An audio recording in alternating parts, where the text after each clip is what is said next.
All right, welcome back to another week here of 2 hours no traffic. I am your host, Philly Brandon, joined today by my Philadelphia counterpart, Ryan, fantasy football guru, Ryan. You can check out all of his takes at RyanPros_FF on Twitter. He will make sure you are right for the end of the season. Yeah, they're getting The there. team It's too the quick. team we collaborated on isn't doing so hot, but we'll get into that off air. Oh no. You set your boy up to fail. I'm like 2-9. It's getting real. No, 3-8. It's getting real bad out here. I can't But- control injuries, man. Brees Hall, Kyle Pitts was Dude, on the whole team's hurt. Brees Hall was insane before he got hurt. So I know it's I'll not take your the fall on fault. It was Kyle a great Pitts. strategy, but dude, like I want to. Hang on, let me pull it up real quick because it's honestly kind of absurd. Like, Oh yeah, who Lamar's been stinking too. Lamar's been rough, but then dude, Mecole Hardman done, J.K. Robbins done, Brees Hall done. Who is it? I'm just Njoku's questionable. I'm just now getting him back. I've been He counting overperformed his on draft stock.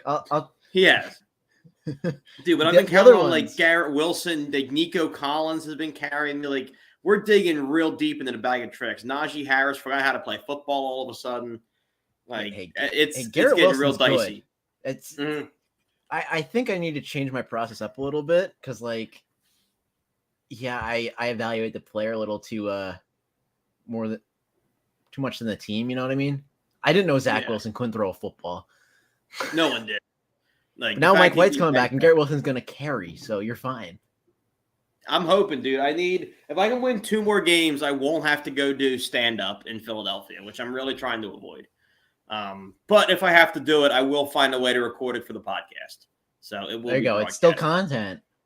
Content is content, and we got a ton of great content thanks to my boy, the prodigal son of Philadelphia, Ben Simmons, was back in town last night for his what should have been a triumphant return. I mean, you got to figure this guy's coming back to the place where he is probably the most hated sports figure in town.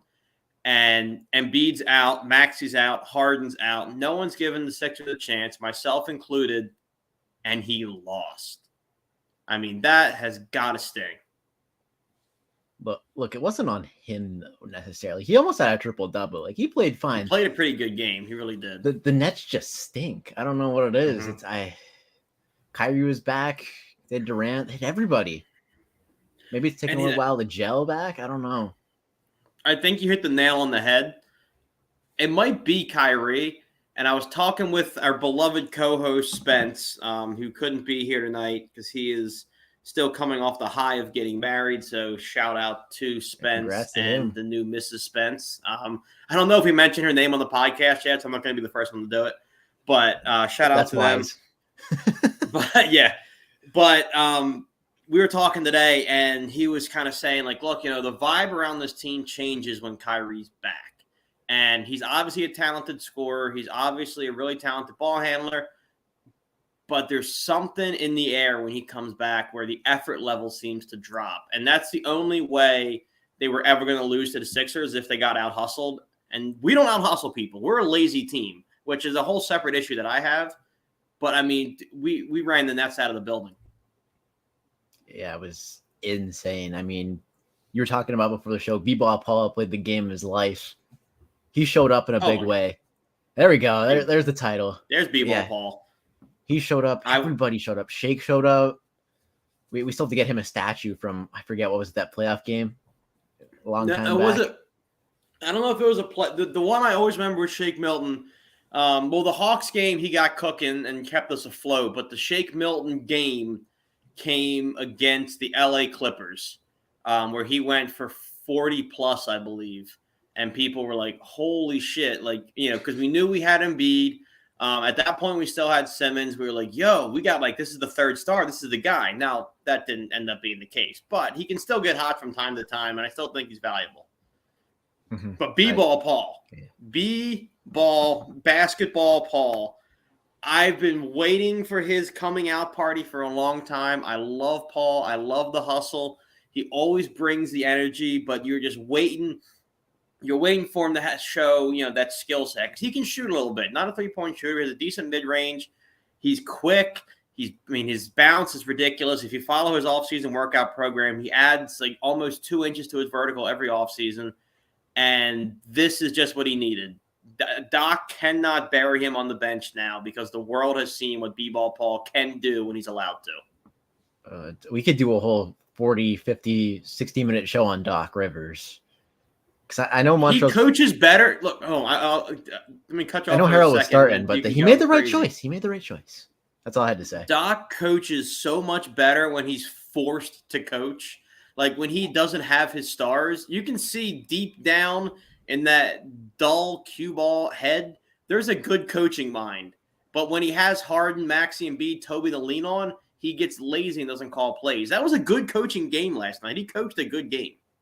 He really did. I mean, the buzz in Philly's getting loud at how he's the worst head coach in town. And I don't know if he likes that too much. So we got Philly Rob, we got Nick Sirianni going off. And I think the Flyers are overperforming still. I don't remember. No, they've crashed back down to earth. I don't follow hockey as much as the other 3 sports. I think they've lost 7 in a row now.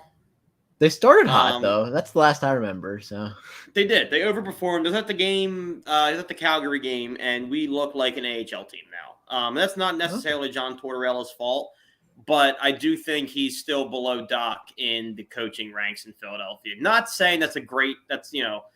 Those two are fighting for the bottom, and there's a big gap before you get to Philly Rob, Nick Sirianni, and I'm going to throw Curtin in there from the Union, who doesn't get nearly enough love. Might be the best coach in this town. That loss is heartbreaking. Oh my God. I hate that you can end the season on PKs. I know it sounds like sour grapes because we lost, and I understand that, and I would complain about me complaining about it. It does seem a little trivial to finish a season to me. You should have to win it on the pitch. I agree, but a lot of people don't. So I'm with you. I don't know about you. We don't follow soccer enough to have an opinion. So if someone tells me I'm an idiot, I'm going to assume that I am, and that's fine. Same. I'm watching a little bit of the World Cup. Have you been dabbling that a little bit? Oh my God, yeah. World Cup different. World Cup's different. America's in it. Now I'm locked in. The MLS season, I want nothing but good things for the Union.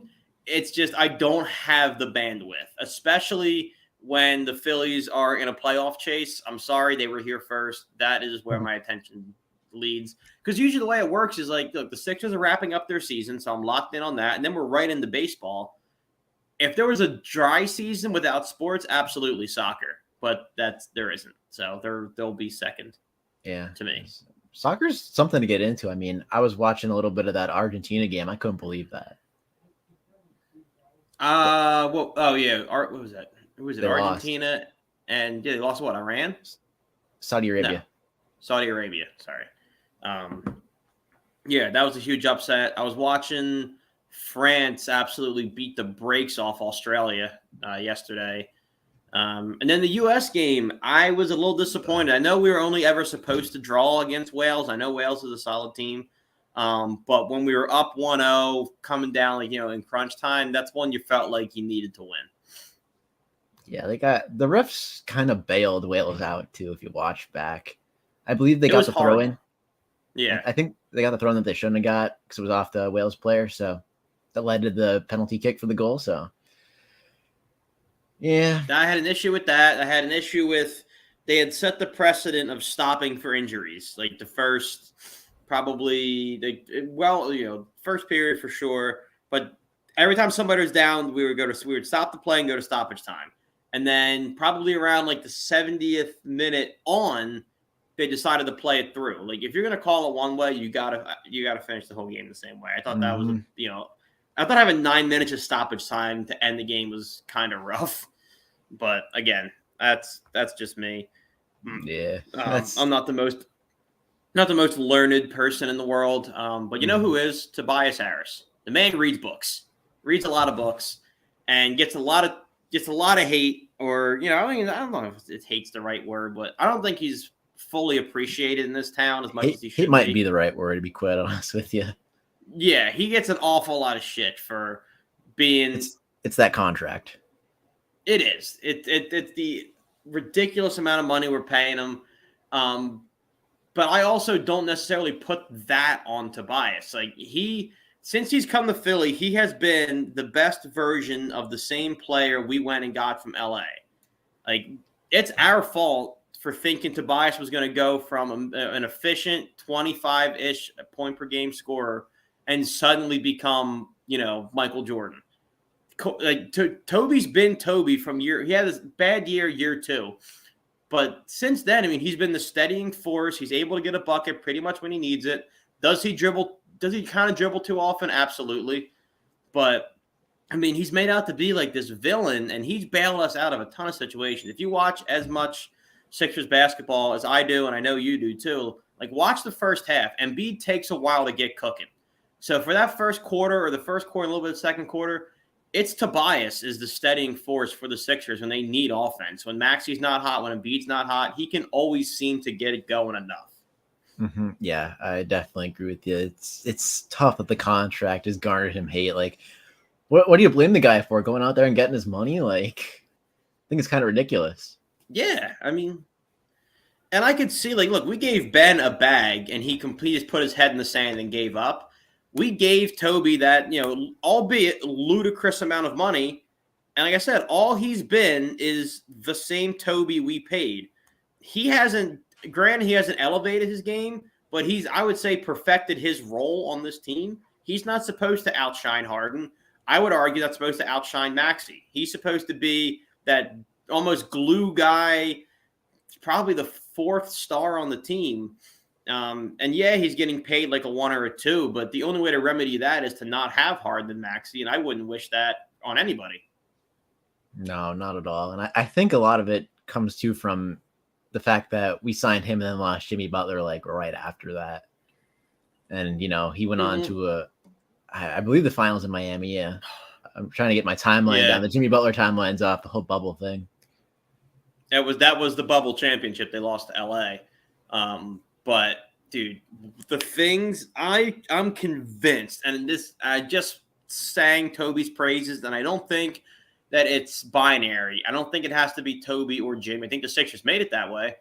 But if we're being honest, the reason Jimmy or Brett Brown, hard to forget. And the reason Jimmy left was the combination of Brett Brown and Ben Simmons. It was the lack of accountability from Brett Brown and the lack of motivation from Ben Simmons. Those two together created too toxic of an environment for a competitor like Jimmy Butler, so he left. I wholeheartedly believe that we offered him that money. There's no way the basketball minds in that building let Jimmy walk without a contract.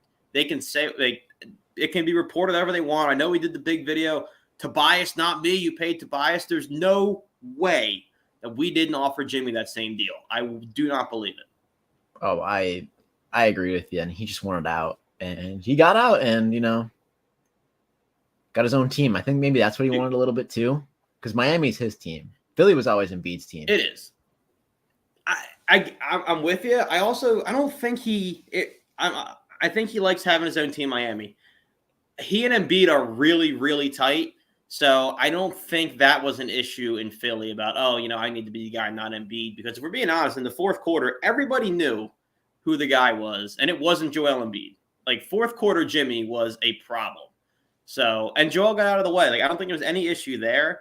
I think the biggest problem was, he's a hyper competitor. He's like, in the gym 3 a.m., dribbling in the hotel room.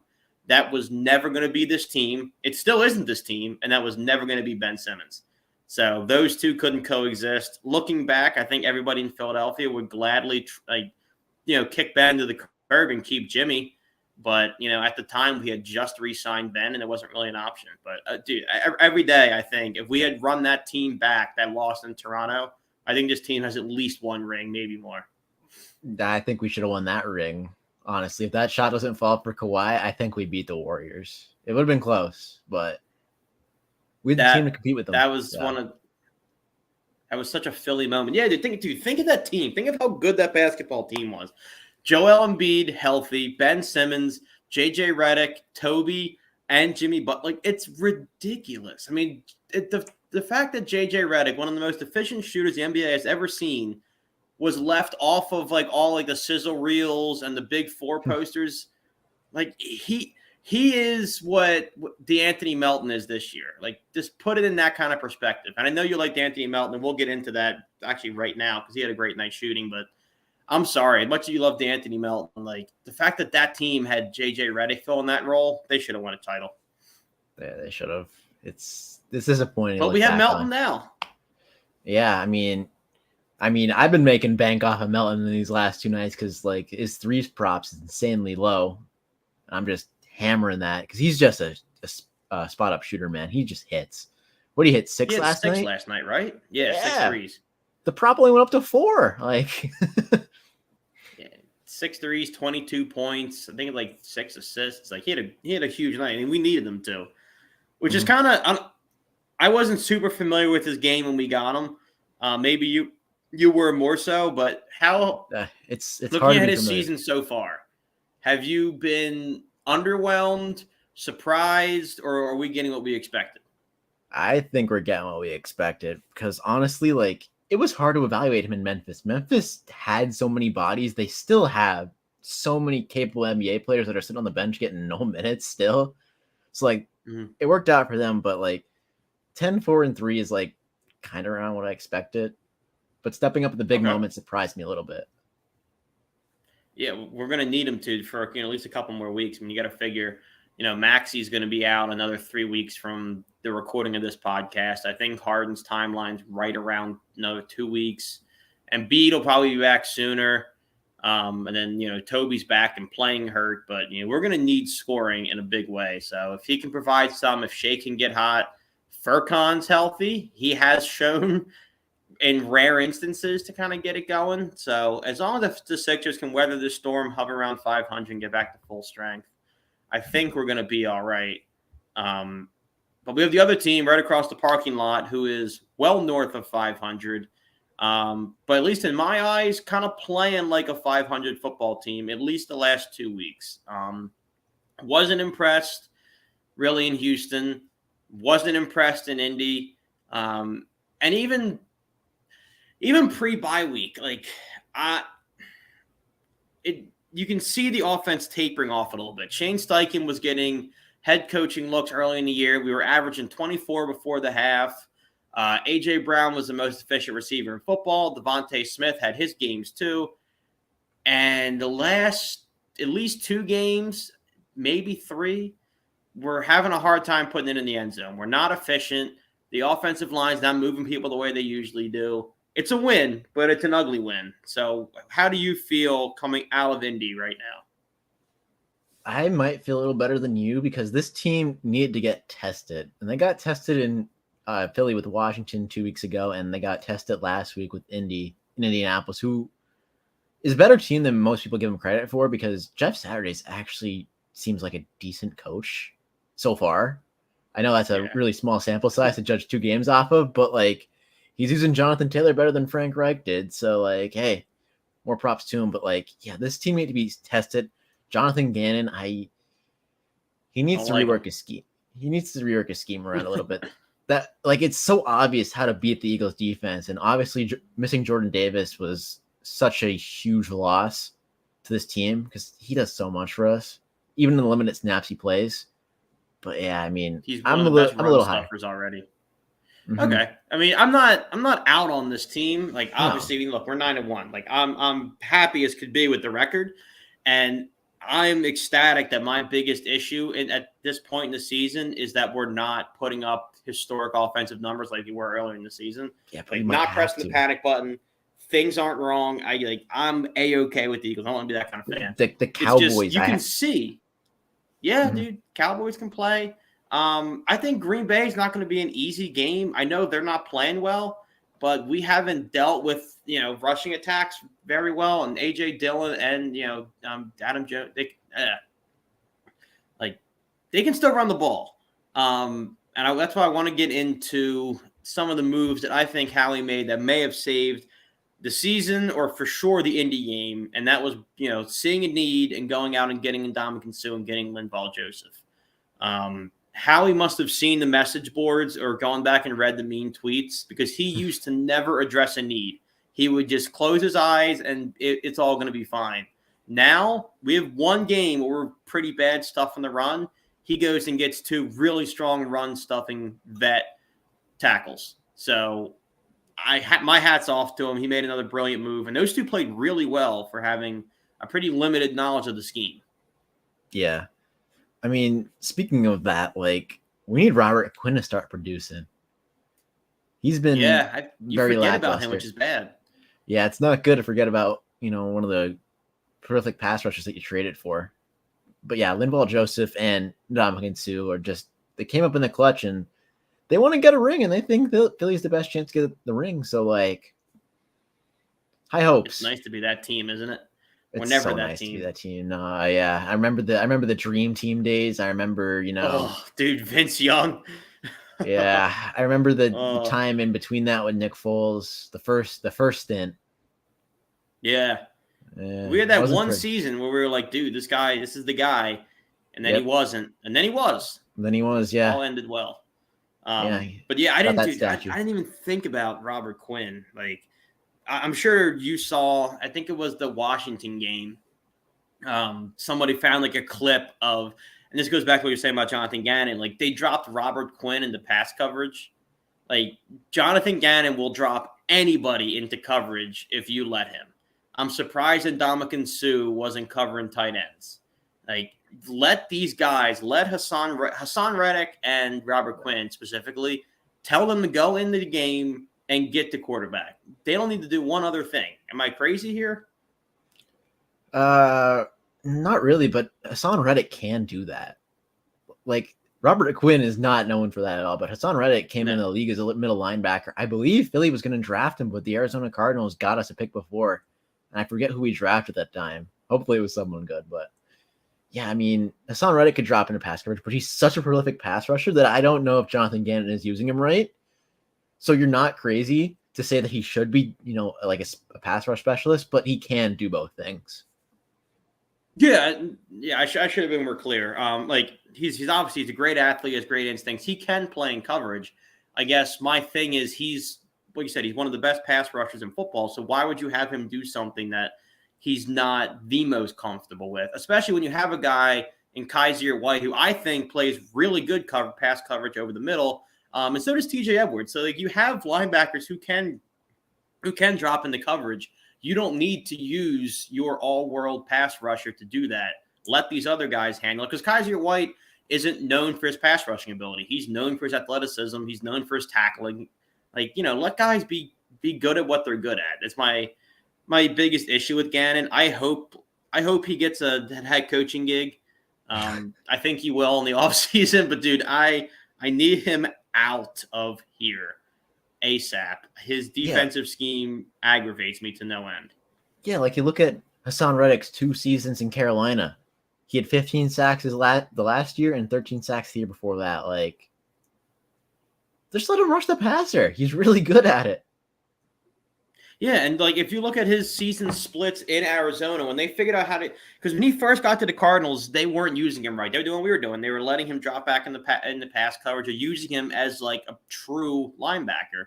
When they figured out to just let this guy pin his ears back and rush the passer, he became the Hassan Reddick that we made sure we went out and got. Like, his sack number should be a lot higher. I don't blame him on effort. When you watch him play, like, he's always in the mix, but he's doing what he's told. Like, he's covering, tight ends, which I think is kind of ridiculous. Yeah.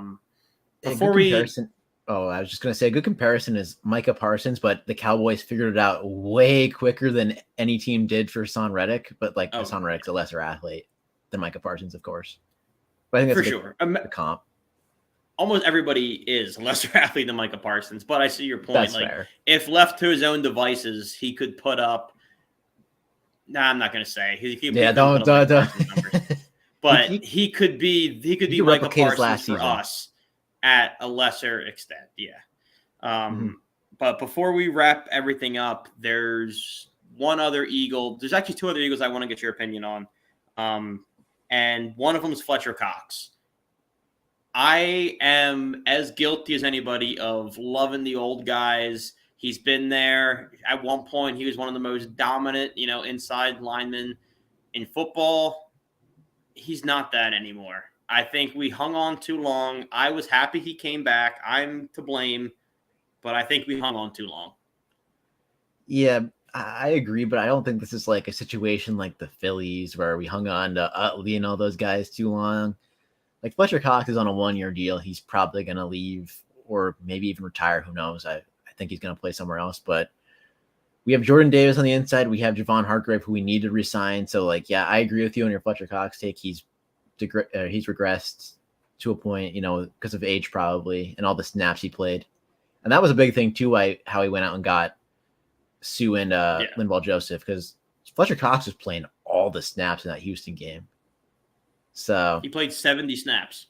Yeah, that's not good.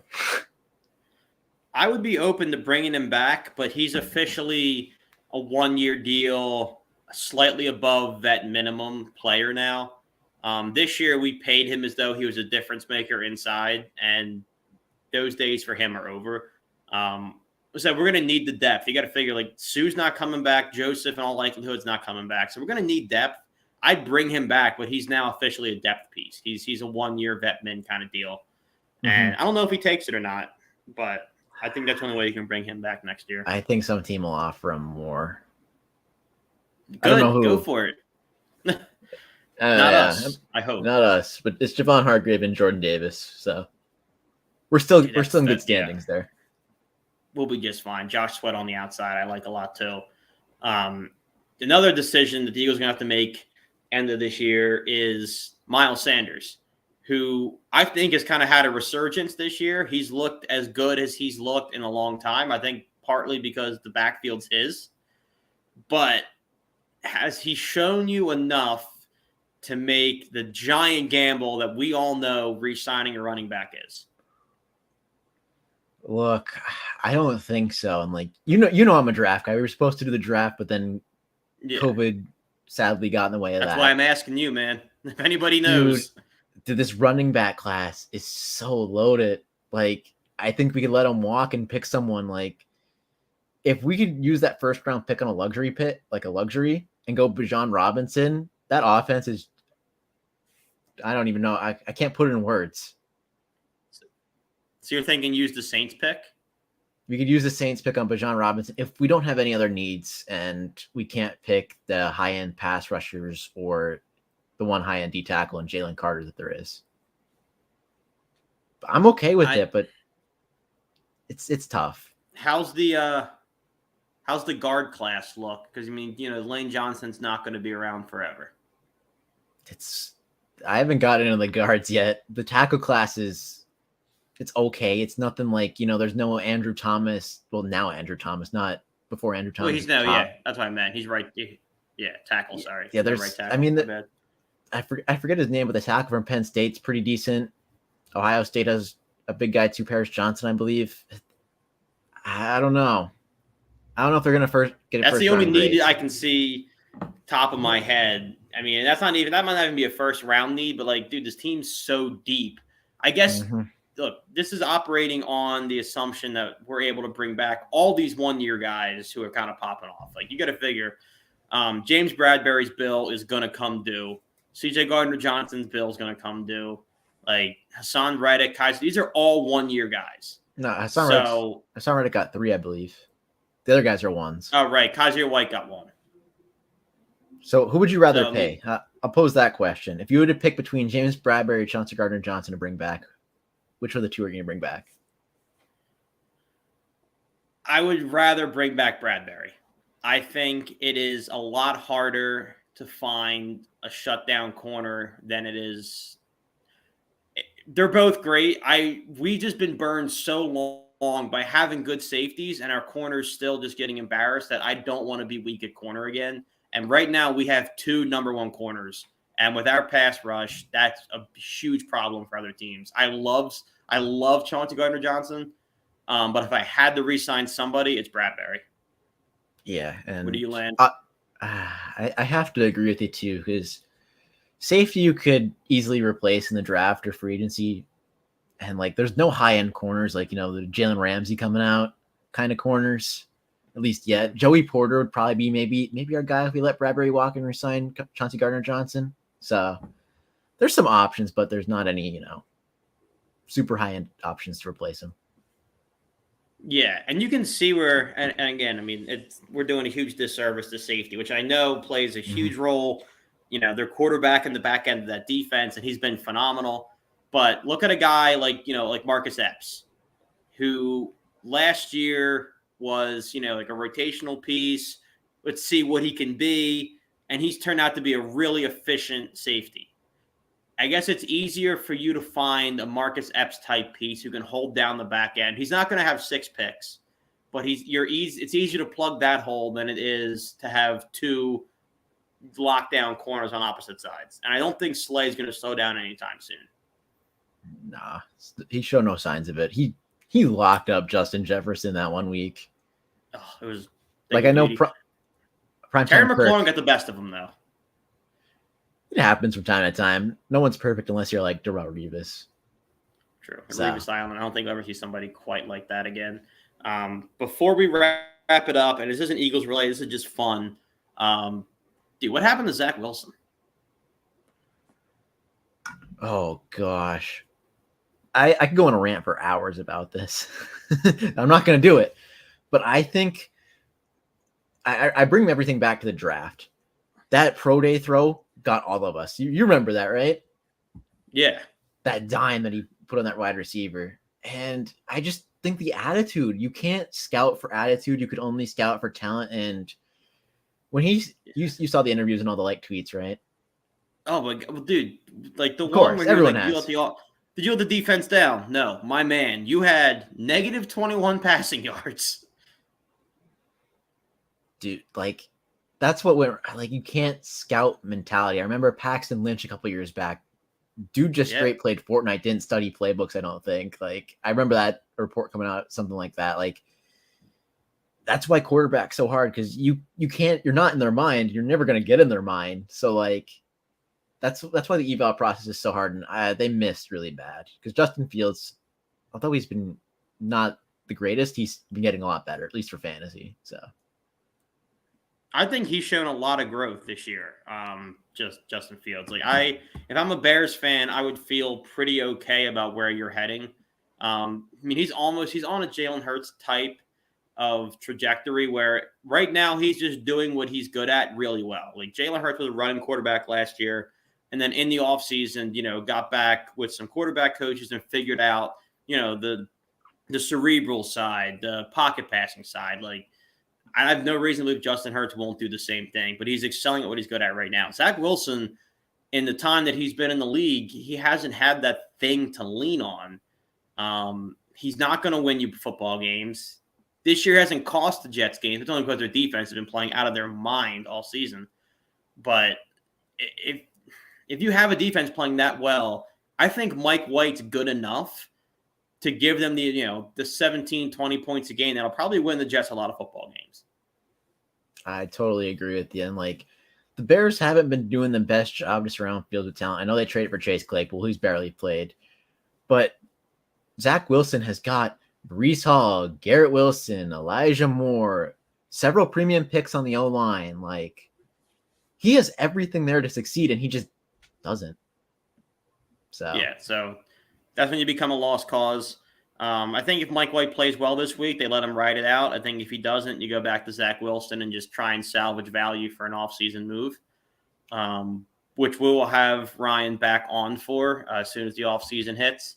But, buddy, thanks for popping on. Thanks for dropping some knowledge on everybody. Always a and pleasure. Yet again, make sure you check out his Twitter at Ryan Pros Fantasy Football, Ryan Pros _FF, if I'm not mistaken. Yep, you got that right. You can check it right there on his screen. Check that out for fantasy football and draft analysis. Ryan, appreciate you coming on, buddy. I appreciate you having me. So much fun talking ball.